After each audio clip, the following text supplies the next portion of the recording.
नमस्कार, आप देख रहे हैं द क्रेडिबल न्यूज। मैं हूं शालिनी। जनता को लग रहा था कि नेताजी धर्म बचा रहे हैं, लेकिन अंदर ही अंदर कुछ लोग धर्म के नाम पर हाथ साफ करने में लगे हैं।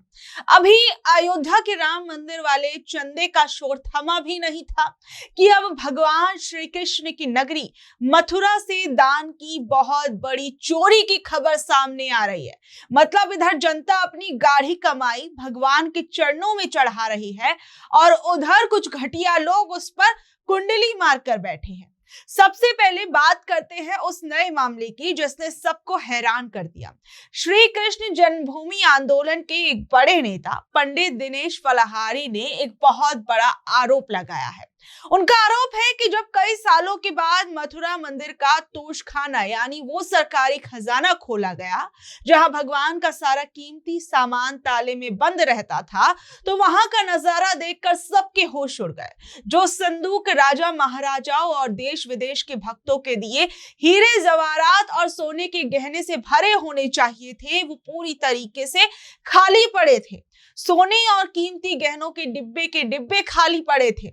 यहाँ तक कि मंदिर की जमीनों और संपत्तियों के जो जरूरी सरकारी कागजात थे वो भी गायब है। अब आप खुद सोचिए, एक छोटा बच्चा भी अब ये पूछेगा कि जब ये खजाना ताले में बंद था तो क्या कोई कीमती सामान कोई भूत आकर यहाँ से ले गया या इसके रखवाले ही चोर बन गए। शिकायत करने वाले संतों का साफ कहना है कि श्रद्धालुओं ने अपना पेट काटकर अपनी गाढ़ी कमाई से भगवान को सोने चांदी के गहने चढ़ाए थे, लेकिन वहां कोई सरकारी सील या कड़ा पहरा न होने का फायदा उठाकर कुछ भ्रष्ट अधिकारियों और रसूखदार लोगों ने मिलकर पूरे खजाने पर झाड़ू फेर दिया। ये सीधे सीधे उस सिस्टम की नाकामी है जो दिन रात धर्म के नाम पर बड़ी बड़ी बातें करता है। जब मंदिर के अंदर ही भगवान का माल सुरक्षित नहीं है तो फिर सरकार की सुरक्षा के दावों का क्या फायदा। मामला इतना बढ़ चुका है कि अब प्रधानमंत्री नरेंद्र मोदी और मुख्यमंत्री योगी आदित्यनाथ को खून से चिट्ठी लिखकर सीधे सीबीआई जांच की मांग की जा रही है। संतों का गुस्सा इस वक्त 7वें आसमान पर है। उनका कहना है कि ये सिर्फ पैसे या सोने की चोरी का मामला नहीं है, बल्कि करोड़ों भक्तों के भरोसे को तोड़ा गया है। संतों ने सरकार को साफ कहा कि अगर तुरंत कड़ा एक्शन नहीं हुआ और चोरों को जेल नहीं भेजा गया तो वो भूख हड़ताल पर बैठ जाएंगे। और अब देखना ये है कि बाबा का बुलडोजर इन चोरों के घर कब चलता है, क्योंकि जिस तरीके से कहा जाता है कि बाबा के राज में अपराधी थर-थर कांपते हैं और जो अपराधी अपराध करता है उस पर बाबा का बुलडोजर तुरंत पहुंच जाता है, तो क्या अब इन चोरी करने वाले लोगों के घरों पर भी बाबा का बुलडोजर पहुंचेगा जिन्होंने भगवान के नाम पर लूट मचा रखी है। आप देखिए कि अयोध्या में क्या आरोप लगे थे कुछ समय पहले। आरोप थे कि राम मंदिर बनाने के लिए जो चंदा इकट्ठा किया गया उसमें जमीनों को खरीदने में भारी गड़बड़ी हुई। खेल ऐसा था कि कौड़ियों के दाम मिलने वाली जमीन को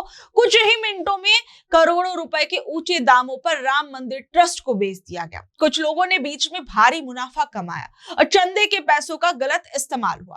तब तो सरकार और ट्रस्ट ने कह दिया था और ये कहकर अपना पल्ला भी झाड़ लिया था कि ये सब पॉलिटिकल चीजें हैं, विपक्ष बदनाम कर रहा है। लेकिन अब मथुरा में भी वैसी ही कहानी सामने आ रही है, तो क्या इसे भी राजनीति कहकर अब टाल दिया जाएगा। जिस तरीके से एक के बाद एक बड़ी खबरें अयोध्या राम मंदिर से और कृष्ण भूमि से जो खबरें सामने आ रही हैं, क्या ये वाकई में सब कुछ एकदम सफेद झूठ है या फिर अब जो मंदिर के रखवाली करने वाले लोग हैं वो सफेद झूठ बोल रहे हैं। आखिर आस्था के इन बड़े केंद्रों में इतनी बड़ी गड़बड़ियां बार बार कैसे हो रही है, और वो भी कोई ये छोटे मोटे मंदिर नहीं है, ये वो मंदिर हैं जिनके नाम पर आंदोलन हुए, संत समाज इससे जुड़ा, लोगों की धार्मिक भावनाएं इन आंदोलनों से जुड़ी। जब आप खुद को धर्म का सबसे बड़ा रक्षक बता रहे हैं तो आपके राज्य में भगवान के खजाने कैसे खाली हो रहे हैं।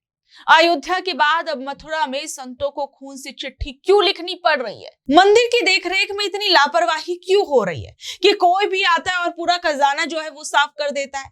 विपक्ष जब सवाल उठाता है तो उसे राजनीति कह दिया जाता है, लेकिन अब जब खुद मंदिर के संत और पुजारी रो रहे हैं, सरकार चुप क्यों है। ये जो सवाल है जिनका जवाब आज देश का हर नागरिक जानना चाहता है, हर वो भक्त जानना चाहता है कि आखिर में हमारे चढ़ावे की चोरी कैसे हो गई।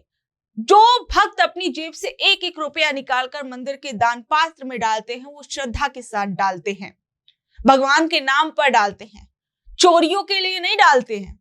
और एक बात बिल्कुल साफ है कि धर्म की रक्षा का मतलब सिर्फ बड़े बड़े भाषण देना नहीं है, राम के नाम पर वोट मांगना नहीं है, कृष्ण के नाम पर वोट मांगना नहीं है, बल्कि धर्म की रक्षा का असली मतलब होता है उन करोड़ों भक्तों के भरोसे को बचाना जो आंख बंद करके भगवान के दरबार में अपना सब कुछ दान कर देते हैं। अगर अयोध्या से लेकर मथुरा तक बार बार दान और चंदे की चोरी के दावे सामने आएंगे तो जनता का भरोसा टूट जाएगा। और सबसे बड़ी बात आप ये देखिए कि अब इस पूरे मामले के अंदर जो जांच की बात की जा रही है, मथुरा का जो मामला आया, इस पर क्या कुछ होता है? क्या इसमें सीबीआई की जांच होगी या फिर इस मामले को ठंडे बस्ते में डाल दिया जाएगा? आप देखिए, राम मंदिर के अंदर क्या कहा गया कि राम मंदिर आंदोलन के दौरान देश और विदेश से राम भक्तों द्वारा बहुत सी बेशकीमती चीजें भेजी गई थी। लगभग 1250 बहुत सी ऐसी श्री राम शिलाएं थी जो बहुत महंगी थी और वो अब अपने स्थान पर ही नहीं है, उनका कोई हिसाब किताब ही नहीं है। आरोप है कि इन गायब शिलाओं में कई ऐसी थी जो सोने, चांदी और बेशकीमती रत्नों से जड़ी हुई थी और इनमें सबसे महंगी शिला मॉरिशस से भेजी गई थी, जबकि मुंबई के एक बड़े व्यापारी ने हीरे से जड़ी हुई एक बहुत ही कीमती शिला दान की थी। और इस खुलासे के बाद अयोध्या में कई तरीके के सवाल तैर रहे हैं कि इन ऐतिहासिक और धार्मिक महत्व की भेंटों का रिकॉर्ड कहाँ है, ये किसकी कस्टडी में थी और इनकी सुरक्षा और निगरानी की जिम्मेदारी किसकी थी जो आज इतनी बड़ी लूट हो गई। अयोध्या राम मंदिर में चढ़ावे के पैसों को लेकर जो विवाद था बहुत बड़ा हो गया है। इस मामले में जो एक आरोपी टिन्नू बताया जा रहा था, उस पर तरह तरह के आरोप लगे कि उसने पिछले कुछ सालों में अपनी संपत्ति में बहुत बड़ा इजाफा कर लिया, बहुत सी जमीनें खरीदी हैं, सोने चांदी की लूट की गई है। और वहीं अब टिन्नू की पत्नी पूनम यादव जो है वो कैमरे के सामने आई और कह रही है कि उनके परिवार के पास होटल, हॉस्टल, दर्जनों कमरे और महंगी गाड़ियां होने की जो बातें कही जा रही हैं वो पूरी तरीके से झूठी है।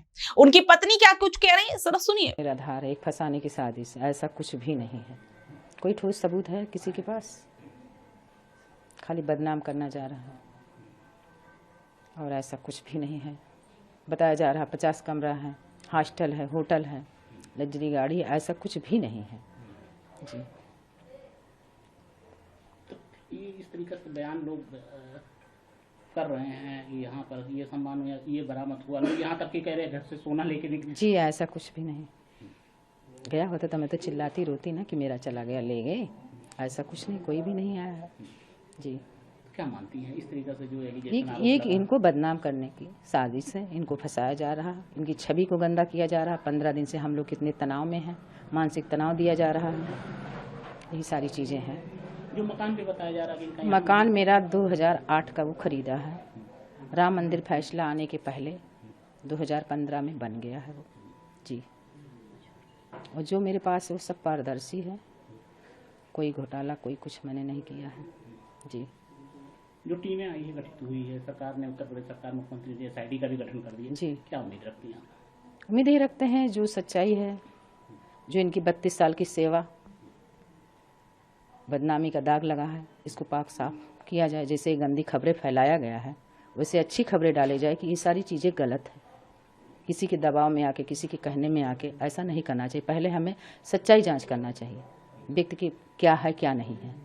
झूठ रूठ का आरोप लगा के मानसिक तनाव करना, किसी को परेशान करना, ये सब क्या है? केवल बदनाम करना। देखिए, अब घर परिवार वाले जो बात कह रहे हैं और वहीं जो आरोप लग रहे हैं उसके अंदर क्या अंतर है, ये अपने आप में इन्वेस्टिगेशन की बात है। अब SIT राम मंदिर के अंदर उन कर्मचारियों से पूछताछ कर रही है जिनकी ड्यूटी मंदिर में आने वाले दान के पैसों को गिनने की थी। इससे पहले भी बहुत सी जो है जांच की गई, घंटों घंटों मंदिर के परिसर में जो टीमें थी जांच करने वाली वो मौजूद रही, लोगों से सवाल जवाब होते रहे, लेकिन इस मामले में अब तक 5 लोगों के नाम सामने आए। पुलिस कह रही कि पूछताछ के दौरान बताई गई जगहों से करीबन 2 करोड़ रुपए बरामद किए गए हैं। ये सभी लोग मंदिर में आने वाले दान के पैसों की गिनती के काम से जुड़े हुए थे।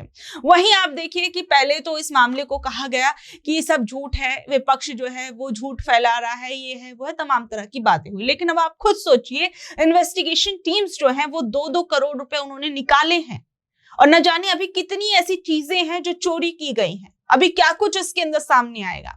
अखिलेश यादव लगातार इस मामले को लेकर जो है वो सवाल उठा ही रहे हैं। दूसरी तरफ मंदिर ट्रस्ट की महासचिव चंपत राय ने पहले ऐसे आरोपों को साफ तौर पर खारिज किया था कि नहीं भैया कुछ ऐसा नहीं हुआ, सब कुछ ठीक है, बकायदा वीडियो भी जारी की थी। लेकिन अब जिस तरीके से ये इन्वेस्टिगेशन आगे बढ़ रही है, चंपत जी जो हैं वो सवालों के घेरे में आ गए हैं और लगातार उनसे पूछताछ हो रही है। लेकिन विवाद बढ़ने के बाद अब मामला प्रधानमंत्री कार्यालय तक भी पहुंच गया है। खबर है कि पीएमओ ने मंदिर ट्रस्ट से पूरे मामले की रिपोर्ट मांगी है। साथ ही कुछ लोगों ने सीबीआई जांच की भी मांग उठाई है।